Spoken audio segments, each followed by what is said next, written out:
Hi, we're here investigating the X-Files. Are you guys the FBI? No. No, we're GCC.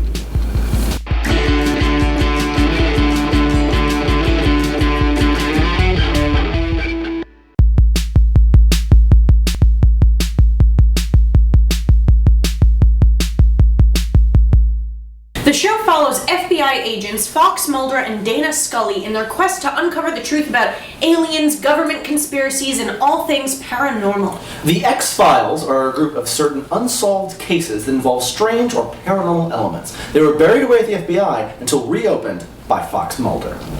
Fox Mulder is a staunch believer in paranormal phenomena and is driven to investigate these cases due to the fact that he witnessed his own sister Samantha's abduction by aliens when he was just 12 years old. Dr. Dana Scully is Mulder's partner, originally assigned to discredit his work using her expertise in hard science. Though she remains skeptical of Mulder's outlandish theories, she becomes extremely loyal to her partner and his endless pursuit of the truth. Assistant director Walter Skinner acts as Mulder and Scully's boss for a majority of the series. He's suspected of foul play several times throughout the show, but always proves to be a helpful ally in the end. The Lone Gunmen are a group of misfit techno-wizards who often help Mulder and Scully when they need to go through less than legal channels to get information. They were rewarded with their own spin-off. The cigarette-smoking man, also known as Cancer Man, also known as CGB Spender, is the all-purpose bad guy of the show. If something bad is happening, he's no doubt behind it, usually smoking like a chimney. Later seasons also introduced John Doggett and Monica Reyes. They are replacement FBI agents brought in when Scully has a baby and Mulder is abducted by aliens. Ooh. Doggett's introduction to the series caused controversy among Mulder fans. The creator, Chris Carter, allowed Agent Scully to throw water in Doggett's face during their first on-screen encounter, something he knew would help alleviate the frustrations of devoted Mulder fans.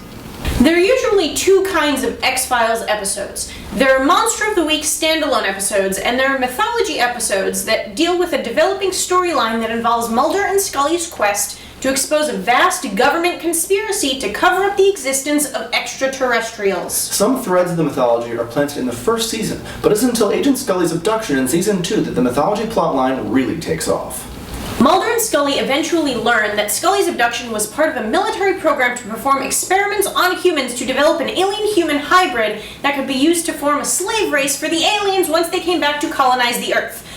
Wait, let's back up. In 1947, a UFO crashed in Roswell, New Mexico. Remember?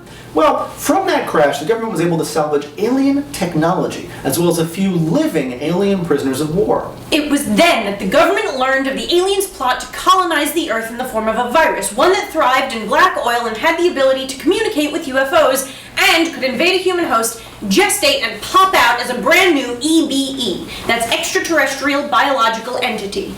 This information was kept a dark secret and fell under the protection of the Syndicate. In order to save themselves, the Syndicate began working with the alien colonists, prepping the Earth for their arrival and cooking up some hybrid slaves for their convenience. At the end of season 2, Mulder learns that his father was actually a reluctant member of the Syndicate. Unfortunately, the Syndicate kills Mulder's father before he can reveal the true nature of the project to his son. Later in the series, Scully discovers that she's pregnant right after Mulder himself is abducted for half a season, and she eventually gives birth to one of the first naturally born human super soldier hybrids. The super soldiers are another conspiracy that's going on underneath the other conspiracy. The Scully abduction storyline was actually conceived so that actress Gillian Anderson could take maternity leave. It ended up being one of the most crucial parts of the series' mythology. Homework. Check out the X-Files Mythology box sets. There are 4 sets, and they supply all of the must-see episodes needed to understand the complicated myth arc.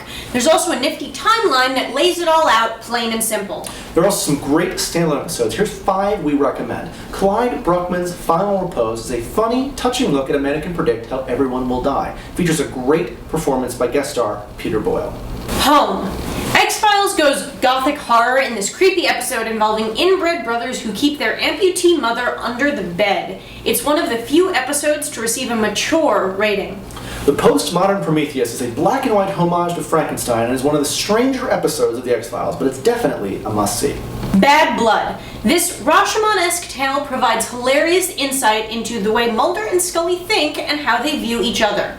X-Cops is an X-Files episode that tackles reality TV, putting Mulder and Scully front and center in an episode of Cops. Scully's attempts to avoid the camera are especially hilarious. Now, while there are some good standalone episodes, there are also some ones you can avoid, such as... First-person shooter. It's a terrible video games are bad episode that kind of rips off The Matrix. Fight Club is this weird episode about Mulder and Scully doppelgangers that's also entirely missable. In the episode Unusual Suspects, Mulder runs into Boston detective John Munch, played by Richard Belzer. This means that the X-Files takes place in the same fictional universe as Homicide: Life on the Street and Law & Order SVU. That is it for this week's Geek Crash Course on the X-Files. Hopefully you found some truth in here. Seriously, you can find us on Twitter, Facebook, or our website, geekcrashcourse.com. Subscribe above, comment below, and we'll see you next week on Geek Crash Course.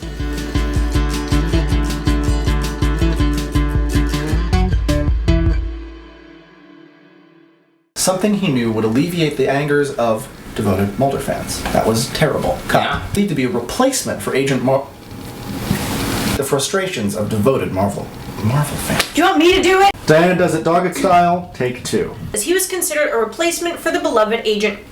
Yes! I Carter! Doggett's introduction to the series was seen as controversial because he was seen as a replacement for Mulder. Creator Chris Carter appeased fans by allowing the first on-screen interaction of him and Scully, where she throws water in his face angrily.